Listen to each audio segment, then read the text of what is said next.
Have you ever wondered how to make GIFs for your Instagram story? As you can see, I have over 1.4 billion GIF views, which is incredible. So I'm happy to show you my process and what I do to make GIFs to upload to Giphy.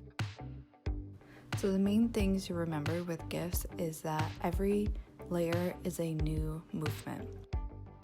So today I want to show you two different ways of making GIFs. One is what I would like to call the wobbly effect, and the other one is the effect that makes it look like you're actually writing out the word. Okay, so let's get started on making a GIF.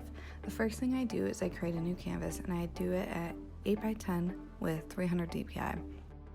So first we're going to start with the wobbly one. It's a little bit easier and it takes a lot less time. So let's start with Hello Fall. So what you're going to do is you're going to write out your base layer, and then I am turning down the opacity of the first layer and creating a new layer and writing on top of that. I do it one more time, so there's a total of 3 layers. You want to make sure you turn up all layers so that they're all at 100% opacity. Then you will go to the wrench icon and hit share, and then hit animated GIF, and this is where you will be able to export your GIF. So you can change the speed, so the frames per second. The higher it is, obviously the faster it'll go. And then you will want to make sure that there is a transparent background.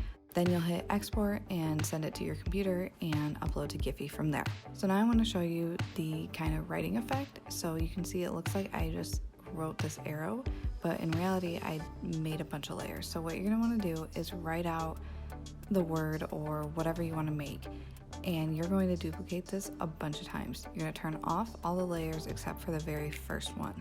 You're going to erase basically everything except for the very first stroke. So for me, I'm writing hi, so I am going to try and follow the line in the direction of how I wrote this.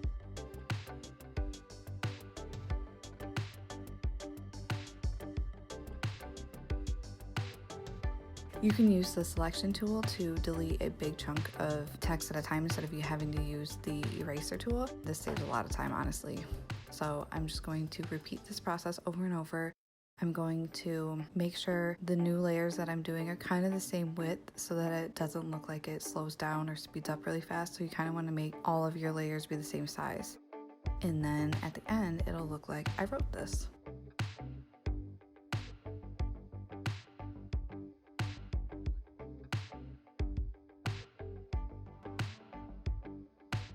So at the very end, I have 3 layers that are the exact same.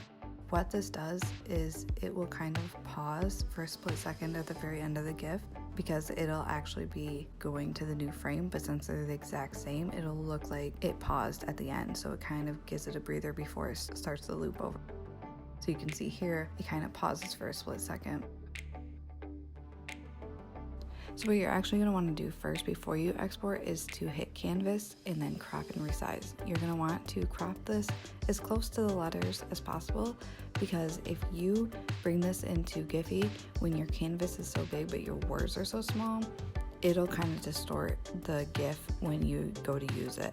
So you want to crop down to the word instead of resizing the word up to the canvas, if that makes sense. So I'm just going to quickly show you some of the other GIFs I have made. If you want to use any of my GIFs in your Instagram stories, you can look up Jordan Allison Designs, or you can search JAD.